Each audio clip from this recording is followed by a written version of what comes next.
The issue of land and housing, of course, right after independence became a pretty serious discussion here in Southern Africa. First and foremost, what do we know so far about the situation in Cape Town? Well, I think the situation is there has been this land invasion, and obviously while there is the invasion, there's always the rule of law, and the authority are trying to bring the situation under control. Land is also a very big issue in the country. Of course, the fear is that, first and foremost, some discussions that were taking place around, land grabs also in South Africa, the other discussions around nationalization of land and so forth. I mean, is the situation that bad for people to actually go out and grab people's houses? You mean in South Africa? In South Africa, yes. Well, the situation is bad in South Africa and in different parts of the country. But of course, there must be a solution other than the grabbing of houses. The government, local authorities are trying their best to provide housing. But there is, of course, the influx of people from the rural to the urban areas. You can't control that. People think that there are better opportunities in the urban areas, and the process of urbanization will continue, and that will pose challenges on the land question and the housing question. The problem with Africa, and of course Namibia, South Africa and others, is that we try to replicate the rural setting in the urban areas by the way in which we build our houses. Everybody would like to have a house with a big yard and so forth. And that is not sustainable. So it's not just a question of land, it's a question of urban development. How do we plan our urban developments? How do we make sure that we accommodate as many people as possible? If you look at Europe, small countries, smaller than Windhoek is a country with 46 million people, and they have been able to accommodate that number of people in a small piece of land. And that is what we have been looking at, what we have to look at. How do we do our urban development? We were spoiled by having large tracts of land because we are a big country, but now with urbanization we cannot continue to expand the cities in the same way, and we have to start concentrating population, building structure that accommodate as many people as possible. But in terms of this, of course, I mean, that comes with quite a huge discussion around behavior change in the way people look at it. Because if you look at the situation, for example, here in Windhoek, we see that the majority of people have obviously about 500 square meters on average in terms of what they can use for their yard. And new homeowners obviously would want to emulate the same at least, or even higher than that. How do we start dealing with that issue and that expectation? Yes, well, that is the issue, and I think we have to look at.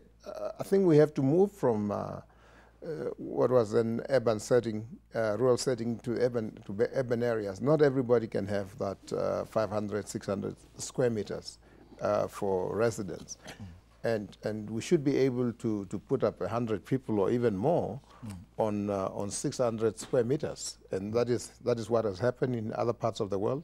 And that's bound to happen in our country. And that is where we should look at. How do we make use of the land that we have? It's a question of optimal utilization of available resources, including land. And we cannot expand. You can't create more land. You have to make do with what you have. And we have a small population. But population is continuing to grow. And therefore, we cannot have window going all the way up to the mountains, and so that you have to drive 5 kilometers or even more to move from point A to point B. We have to look at different kind of urban planning. A situation like what happened in South Africa, of course, brings around a bigger question around adherence to the rule of law, which is very, very important for the sustenance of democracy and peace in the country. Talk to us about that and the kind of effect and perhaps the message that this could send for those that are also frustrated in the rest of South Africa. Well, I think the rule of law it's primary, and everybody, nobody is above the law.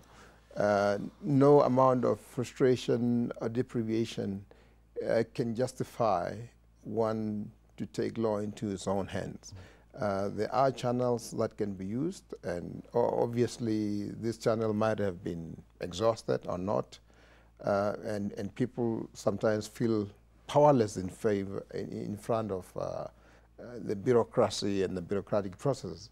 But the bottom line is that you know, there is a rule of law, and people should apply, should deal with the authority, and the authority should communicate clearly what the intentions are in terms of provision of housing and other services.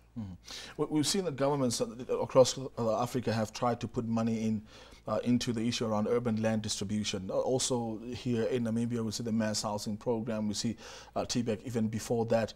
What seems to be the issue here, even though we see billions of dollars being pumped into this, that the provision of housing still remains a problem, especially in urban areas? Is it perhaps the fact that it's not being put into the right places? Well, I think we need a paradigm shift in terms of urban planning, because we come from the background, as I said, that where we want to bring the rural areas into the urban areas, and you keep on, everybody must have 500 square meters, and that is not sustainable. So new developments have to be planned differently, and of course, high-rising buildings will become inevitable. The problem that we have in Namibia is partially one of, well, you're talking about the cost of housing, but also the cost of building materials. And the house in Namibia is defined as brick and mortar. If it's not brick and mortar, it's not a house. The bank cannot finance it.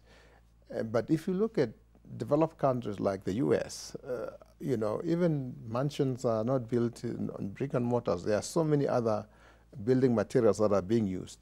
And therefore, one has to move away from the concept where a proper house is only when it's built of brick and mortar, and that there are several other building materials that can come into play. Of course, apart from our sinks and so forth, which is not really a good quality building material. But so there are a number of things that can be done. But you know, a lot of research also needs to be done in terms of how can you reduce the cost of housing provisions. And if you look at the profits that some of the construction companies are making on provision of houses, it's that more money goes to the builder than to the house itself also. So there are a number of issues here that needs to be addressed. But the question of building materials, I think, is one. And the question of overall planning, how you plan to provide your housing, it's another one.